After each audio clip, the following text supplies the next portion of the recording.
Good morning. आज हम आपको एएम ट्रांसमीटर के बारे में बताने जा रहे हैं। एएम ट्रांसमीटर में क्या होता है, एक मैसेज सिग्नल होता है जो यहाँ से आता है इस ऑडियो ऑक्सीलेटर के थ्रू, और एक कैरियर सिग्नल आता है जो इस 1 मेगाहर्ट्ज़ के क्रिस्टल ऑक्सीलेटर के थ्रू आता है। ये दोनों मिक्स हो जाते हैं और यहाँ पर हमारे को सुपर इम्पोज होके हमारे को यहाँ पर वेवफॉर्म मिल जाती है। अब मैं आपको प्रैक्टिकल करके दिखा रहा हूँ कि ये वेवफॉर्म कैसी आएगी।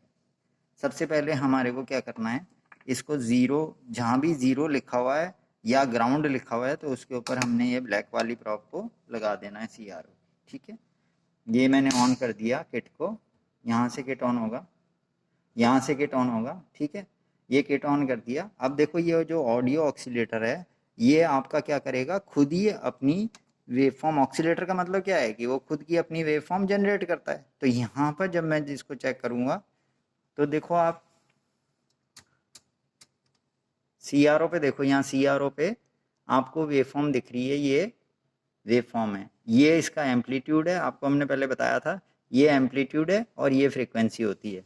इसको हम एम्पलीट्यूड को जब करना होता है तो हम इससे मल्टीप्लाई करते हैं, और फ्रीक्वेंसी को करना होता है, टाइम पीरियड निकालना होता है तो हम इससे मल्टीप्लाई करते हैं। ठीक है, अब देखो आप यहाँ से ये वेवफॉर्म अपनी आ गई, ये हो गई ऑडियो ऑक्सीलेटर की वेवफॉर्म। ऑडियो ऑक्सीलेटर की वेवफॉर्म ये आ गई। ठीक है, अब दूसरी वेवफॉर्म अपनी आती है 1 मेगाहर्ट्ज़ के क्रिस्टल के थ्रू। तो ये तो होता है मैसेज सिग्नल और ये वाला हो जाता है कैरियर सिग्नल। अब कैरियर सिग्नल के लिए मुझे क्या करना पड़ेगा, एम्पलीट्यूड को हाई करना पड़ेगा। जब मैं एम्पलीट्यूड हाई कर लूँगा तो देखो कैरियर फ्रिक्वेंसी अभी हमें दिख नहीं रही, क्योंकि इसकी जो फ्रिक्वेंसी होती है वो हाई होती है। तो मेरे को यहाँ से इसको माइक्रो सेकेंड में ले जाना पड़ेगा। ये मैं माइक्रो सेकेंड में लेके गया हूँ, तब मेरे को ये वेवफॉर्म दिखनी स्टार्ट होगी। ठीक है, उसके बाद वापस आप उसी पोजीशन पे ले आओगे जहाँ पर से हम लेके गए थे, और ये एम्पलीट्यूड को भी कम कर दो, एम्पलीट्यूड तो खैर इतना ही रहने दो। उसके बाद फिर हम क्या करेंगे, ये बैलेंस मॉड्यूलेटर में जाएंगे दोनों, और बैलेंस मॉड्यूलेटर से इस वाले पॉइंट से ये आउट होते हैं। ये देखो ये वेवफॉर्म आपको दिख रही होगी, ये वेवफॉर्म आप, एक मिनट मैं स्टेबल कर देता हूँ वेवफॉर्म। ये देखो ये वेवफॉर्म आपको स्टेबल दिख रही है ये यहाँ पर। अब ये क्या होता है, ये तीन होती हैं, एक होती है ये वाली आपकी है <1। ठीक है, उसके बाद मैं इसको वेरी करूंगा बैलेंस मॉड्यूलेटर के इस वाले पॉइंट से, वेरिएबल रेजिस्टेंस से इसको वेरी करूंगा।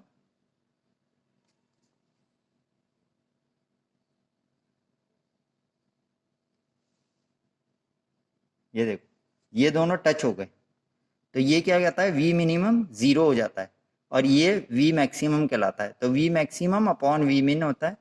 तो ये वी मैक्स अपॉन वी मिन करेंगे तो अपना जो होता है V max plus V min upon V max minus V min, तो ये आपका 1 आ जाता है। तो ये अपना 1 आ जाएगा, यहाँ से ये 1 आ जाएगा। ठीक है, ये हो गई आपकी 1 वाली कंडीशन। ये हम कहते हैं कि एक्यूरेट वेव फॉर्म है।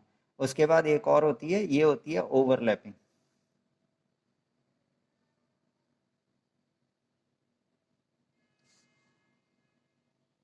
ये देखो दिखी, ये देखो बीच में ही ओवरलैप होके आ रही है, तो ये ग्रेटर देन 1 कहलाती है। तो ये वाली आपकी ग्रेटर देन 1 हो जाएगी, वो 1 हो जाएगी, और दूसरी लेस देन 1 हो जाएगी। इस टाइप से ये तीन पोजीशंस होती हैं।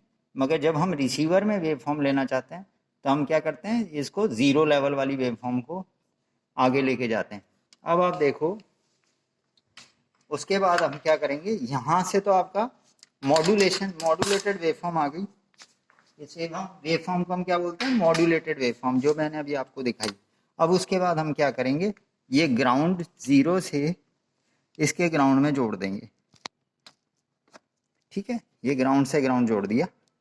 उसके बाद क्या करेंगे, इसका जो आउटपुट है वो यहाँ से आता है, या आप एंटीना से, विदाउट एंटीना से भी इसको अपन चेक कर सकते हैं। ये देखो ये वेवफॉर्म दिख रही है आपको, ये CRO में वेवफॉर्म यहाँ लगा के चेक,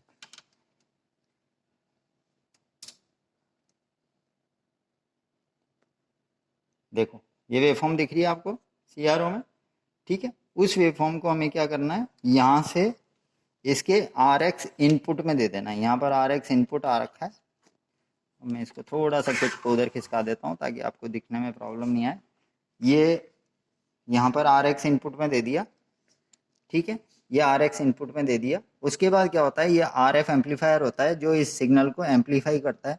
एम्पलीफायर के बाद ये मिक्सर में जाता है, मिक्सर से यहाँ से लोकल ऑक्सीलेटर से एक सिग्नल और निकल के दोनों मिक्स हो जाते हैं यहाँ पर। उसके बाद आई एफ एम्पलीफायर आता है, फिर सेकेंड आई एफ एम्पलीफायर आता है, और उसके बाद हमें डिटेक्टर के बाद इस वाले पॉइंट पे आउटपुट मिल जाता है।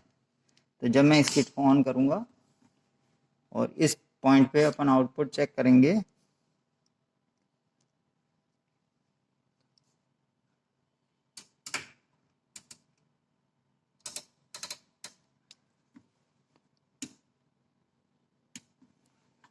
देखो यहाँ एक मिनट रुको, यहाँ पर देखो आप, यहाँ पर ये वेवफॉर्म दिख रही है आपको, ठीक है, ये वेवफॉर्म दिख रही है ना। उसके बाद हम क्या करेंगे, यहाँ पर लगाने के बाद इसको ना ट्यूनिंग को ट्यून करेंगे। तो जब हम ट्यून करेंगे तो हमारे को ये जो हमने मैसेज सिग्नल दिया हुआ था वो हमें वापस रिसीव हो जाएगा, ठीक है। अब इसको ट्यूनिंग को जैसे ही मैं आउट कर दूंगा तो ये आपकी सिग्नल गायब हो जाएगा। तो हमेशा ये ध्यान रखना है कि जब हम इसको कर रहे हों तो हमारे को ये ट्यूनिंग करनी है, ट्यूनिंग के बाद ही आपकी वेवफॉर्म रिसीवर पे आउटपुट पे आएगी, ठीक है।